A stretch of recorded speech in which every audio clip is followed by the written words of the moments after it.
Thank you for tuning in once again to Gods, Demons, and Magic. This is your host, Sri Sachinandan Das. We're continuing our exploration of the Egyptian mysteries, where the Egyptian priest Abaman is explaining the process of summoning the gods to the Greek philosopher Porphyry. One of the many questions asked by Porphyry was, how do the gods hear prayers? And Abaman answers this in a very interesting way. First of all, he says that they don't hear prayers through their body. Just like we must hear sounds through our ears, so the gods don't hear through their ears. Rather, their body is simply a manifestation of, you might say, like the field of power or the field of energy of that god. They can expand it and contract it as they like. They're not bound within it. Rather, the body is within them instead of them being within the body. And the body doesn't obey the laws of nature in the same way that ours does, because the gods are controllers of nature. So for the gods, their bodies are more or less tools that they manifest in various ways. They can even change their forms at various times, and so they're not bound to experience reality through the senses. So when we offer prayers to the gods, it's not necessarily that they're just hearing the sound, from a great distance away through their ear or something like that, but rather it's a process of tuning into their level of reality through our prayer. When we pray to a god, essentially what we're doing is broadcasting on their frequency. It's just like if you tune into a radio station, say you're driving in your car, you tune into 98.9 FM or something like that, and you're essentially listening to a certain frequency that's out there, a certain level of sound wave. And so the gods, you might say, each of them has their frequency. They each have their station. And, just like with a CB radio, you can broadcast out on 98.9 if you want. It'll probably get drowned out by the frequency coming from the radio tower, but you can still broadcast out on that frequency. So similarly, when you speak a prayer to a particular god, you're essentially saying something on their frequency and they can hear you, When you address it to them and you use their name and things like that, they can hear you.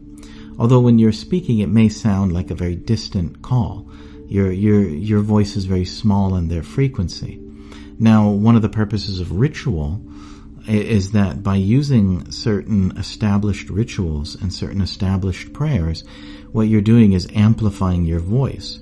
So even though you're tuning to their frequency and you're speaking through, your own radio on that frequency, if you use a certain ritual which is well established and accepted by that god, then your voice is magnified. It's like you're coming in loud and clear. It's like when you're driving, down the freeway or something. Some radio stations are choppy and broken and you can barely hear what's being said. And then other ones, it's like, they're broadcasting from a powerful radio tower right near you, and you can hear all the songs and everything like that. There's no interference because the signal is so strong. So when you use rituals, you're making your signal very strong and you're speaking on the frequency of that god. Now, it's another interesting thing he says about how this works is that the prayer themselves are the god. That's that's a pretty mind-blowing conception. But the gods themselves, they're non-different from their prayers, right? And they're not, especially they're non-different from those rituals which then cause you to, speak loud and clear, right? Those powerful rituals. So they're non-different from these things. And what does that mean? Well, it means their consciousness spreads into these prayers. Just like, for example, we have our body, and in a certain way, we're not different from the body. Our consciousness spreads throughout the body. Although as souls, we may be different, but our consciousness spreads to the different, limbs of the body. So you can feel anything that's touching your fingers. You touch your finger on something, you feel it. You're conscious of it. So for the gods, their consciousness spreads even into the prayers that are made to them. And so they can experience that prayer. They become aware of it. And that prayer is essentially their frequency, like they manifest their consciousness all throughout the universe on that frequency. And when you tune in there and you start making sounds, then they're immediately conscious of it. And, another way you could say, like, imagine, our consciousness spreads to our hand. And so imagine you're walking along and, a child comes and grabs your finger and starts tugging on your finger. And you become aware of it immediately. So that's kind of how the gods experience prayers. And of course, if you do it through a ritual, then it's like somebody, like coming directly in front of you and grabbing your hand and shaking it and looking at you, So that's what these rituals are for. They're ways of tuning yourself into their frequency, and they're aware when you do it. But also to tune into these frequencies and to sort of speak to the gods, you have to have the right consciousness. Abaman mentions that these prayers must be offered with humility. There's a certain process of associating with the gods. You're not their equal. You're a human being and you're in a much lower stage of existence. And so for the gods, if to approach them in a way which is proper, you have to be in a submissive mood.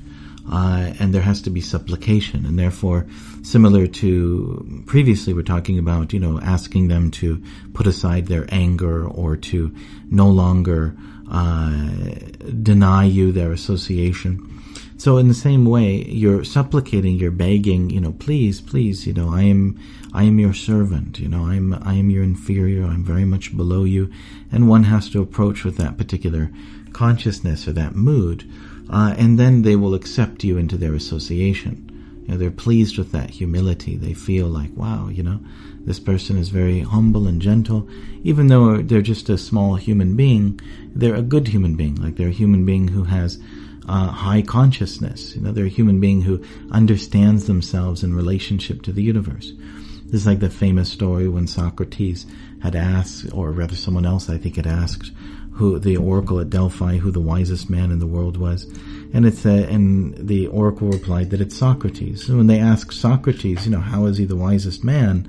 He said, because I alone know how much of a fool I am. I know that I know nothing, right? And so this is actually exalted consciousness for a human being, is to understand exactly how small you are, and how insignificant you are within reality, and how little you actually know. That's actually wisdom. That's wisdom for us. And so when we approach the gods, if you want to associate with the gods, they're very high-class people. They're very high-level people. It's like if you associate with a celebrity or something like that, you want to get into a party in Hollywood and associate with rock stars and movie stars, then you have to have some qualification, to get on the list, right? Like they don't just let any guy in the street off the list. Like you have to have some wealth or some power, some position, some reason that they want to welcome you into their circle as a friend and essentially interact and engage with you. And so for a human being, what the gods are interested in is having high level of consciousness and knowledge. And for us, that means being humble. That's humility is actually an exhibition of knowledge. Like sometimes we think that knowledge means that you are, you're a great scholar and everyone bows down before you and you know more than anyone else and you can defeat anyone in argument. But actually, the real way to see whether or not someone has knowledge is how humble they are. How gentle they are, how kind they are to others, how much they put the concerns of others before them.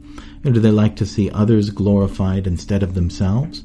Do they like to glorify others and see others get the position of prestige and attention while they themselves simply want to be a humble servant of everyone else?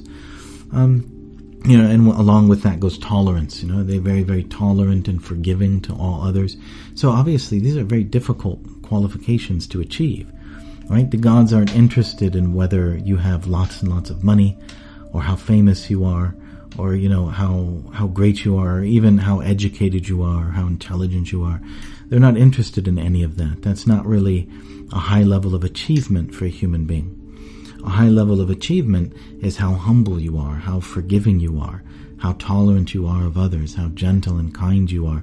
And if you have these qualities, then the gods want to hang out with you. They think, wow, this is a very high level human. Welcome to the party. And so, and therefore the way that you show that, and they understand your sincerity, is when you approach them if you have this mood of humility. And so the more that one exhibits these particular qualities before the gods, the closer that one becomes to them. And the whole purpose of this is that then you're purified by that association. You hang out in the party of the gods. Like if you go to a celebrity party or something, like you might get a business card or some phone numbers or whatever, make a new friend or, whatever it may be that you achieve there. But with the gods, when you hang out at their party, you become purified. Your consciousness becomes elevated, and by their association, you become like them. So this is kind of like a spiritual law within the universe that you'll find in many different religions, that you become like whoever you associate with. Whoever your friends are, that's who you become. I think there's a saying like that. Like, if you want to know somebody, look at their friends, right? Or, for example, if you may remember, like when you're in high school, like I remember, there was kids that they would be rappers or something like that, and then they would start hanging out with punk rockers. And just within a week or 2 weeks, you see that, they put away their rap clothing and they start wearing punk rock clothing and they start looking like punk rockers. Or you have punk rockers that become rappers, but it really depends on who you hang out with at school, right? Because by their association, it changes your consciousness. You become like your friends. And the way it works is essentially that who you hang out with and who you associate with, that determines what you'll desire. Like, we're like sponges, and we absorb the desires of those around us. We absorb like the interests, like whatever they're into, what kind of movies they like, what kind of shows they like, what kind of music they listen to. If you hang out with people, we absorb those interests. We desire the same things they do. We become interested in those desires. It's kind of like, wow, like, for example, if you go to like an ice cream store, 31 flavors, Baskin Robbins or something, isn't it like you may experience that you're standing in line, and you get Rocky Road or whatever because that's your favorite, but then your friend gets pralines and cream or whatever, some new flavor, right? That all of a sudden you're thinking, I want to try that, like, what is that? Give me a taste, right? That's why they have those taster cups, So it's kind of like you become interested in whatever your friends are interested, and this is how we pursue our various interests within the world. We associate with different people in different situations, and we develop different desires, and we want to taste different aspects of the world. And that's true also of political perspectives and all sorts of things. And so when you desire something and you're interested in tasting it and you develop a strong attraction to it, then you start to think about it. And when you think about something over time, gradually you start to move towards it. You make advancement towards that thing. Like, whatever we meditate on or absorb our mind in the most, we gradually become that thing, or we attain that thing. And so that's essentially what meditation is. You're putting with one pointed attention your mind upon a particular object, and in that way you move towards that object. That object could be something transcendental, such as God, for example. You gradually, this is a great secret of religion, is that by association you develop your desires. If you associate with godly people, you'll start to desire God. And then the more and more you desire God, then the more you'll think of God. And the more that you think of God, then the closer you become to God. And gradually, by focusing your mind upon God, you attain God. And that's what meditation is. It's the focusing of the mind. So meditation is based on thought, and thought is based on desire, and desire is based on association. So in this religion of the Egyptian priest Abamen, what you're doing is, by calling down the gods and having the requisite humility and compassion and sort of like all the best qualities possible for a human being, and exhibiting that before the gods, and begging again to not be ostracized but to be welcomed into their association, then gradually you associate with the gods. And perhaps when you call them down, then that experience becomes more and more intense. It's just like, for example, if you say, imagine in ancient times, if you're a servant of someone, a spiritual teacher or something like that, and then gradually over time, by serving them, they welcome you closer and closer into their life. You begin to know them on a personal level, and then you move from servant to friend. You may always be in that humble attitude towards your spiritual teacher, but they may embrace you in a very affectionate and kind way, sort of welcome you into their life and who they are. So in the same way, by calling down the gods and having this proper attitude, gradually they welcome you into their association, and your experience of them when they come is deeper and deeper and deeper and more personal. And then by that touching of the gods into your life, then gradually you start to desire in the way they desire, right? You develop their qualities and you develop their interests. And the gods are interested in the absolute truth. They're interested in the supreme God, or they're interested in the transcendental platform. They're interested in that very origin of all their light and power. And so by associating with them, your spiritual desires become stronger and stronger and stronger. And then you're able to focus your mind onto the absolute truth, onto spiritual perfection. And your mind becomes more, as you become purified by their association, your mind becomes more and more in a fixed way, in a one-pointed attention on the absolute truth. And because of that, then you attain spiritual perfection, which is really the goal of the association with the gods. So thank you very much for listening. If you found value in this, please like and subscribe. If you're listening on iTunes, please visit srisachinandan.com/iTunes and leave a positive review. Thank you again, and we hope that you'll join us next time on Gods, Demons, and Magic.